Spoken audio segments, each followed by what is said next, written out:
রমজান শেষে বাংলাদেশের শাকসবজি সহ নিত্য প্রয়োজনীয় জিনিসপত্রের যেভাবে দাম বৃদ্ধি পাচ্ছে, অর্থাৎ দ্রব্যমূল্যের যে হারে দাম বৃদ্ধি হচ্ছে, এটি সাধারণ জনগণের জন্য কিন্তু অনেক উদ্বেগ উৎকণ্ঠার একটি বিষয়। এরই মধ্যে আজকে 15 এপ্রিল থেকে 11 জুন অর্থাৎ 58 দিনের সমুদ্রে যারা মাছ ধরেন তাদেরও মাছ ধরার উপর নিষেধাজ্ঞা জারি করেছে বাংলাদেশ সরকার। অর্থাৎ সরকারের পক্ষ থেকে 58 দিনের জন্য মাছ ধরার উপর নিষেধাজ্ঞা জারি করা হয়েছে। এ বিষয়ে আমাদের সময় পত্রিকার একটি সংবাদ আপনাদেরকে শোনাতে চাই, যেটি হচ্ছে সমুদ্রে মাছ ধরায় 58 দিনের নিষেধাজ্ঞা আজ থেকে কার্যকর। বঙ্গোপসাগরে যে কোনো প্রজাতির মাছ আহরণের উপর 58 দিনের নিষেধাজ্ঞা আজ মঙ্গলবার থেকে কার্যকর হয়েছে।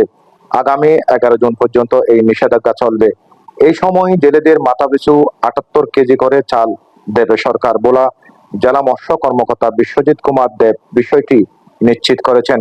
বাংলাদেশের সামুদ্রিক জলসীমায় মাছের সুষ্ঠু প্রজনন, উৎপাদন, সামুদ্রিক মৎস্য সম্পদ সংরক্ষণ এবং টেকসই মৎস্য আহরণের জন্য প্রতিবারের মতো এবারও এই নিষেধাজ্ঞা দেওয়া হয়েছে। এই যে আজকে যেই উদ্যোগ, যে পদক্ষেপ নেওয়া হয়েছে, এর কারণে কিন্তু বাংলাদেশের মাছের বাজারেও কিন্তু আগুন লাগতে পারে। তাই বাংলাদেশ সরকারের যারা নীতি নির্ধারকরা রয়েছেন তারা অবশ্যই বাজার মনিটরিং করবেন। তারা নিত্য প্রয়োজনীয় জিনিসপত্র সহ সবকিছু যাতে সাধারণ মানুষের নাগালে থাকে, সরকারের কন্ট্রোলে থাকে, সেই জন্য সরকার জরুরি উদ্যোগ এবং জরুরি পদক্ষেপ গ্রহণ করবেন, এমনটাই প্রত্যাশা করেন বাংলাদেশের সাধারণ জনগণ।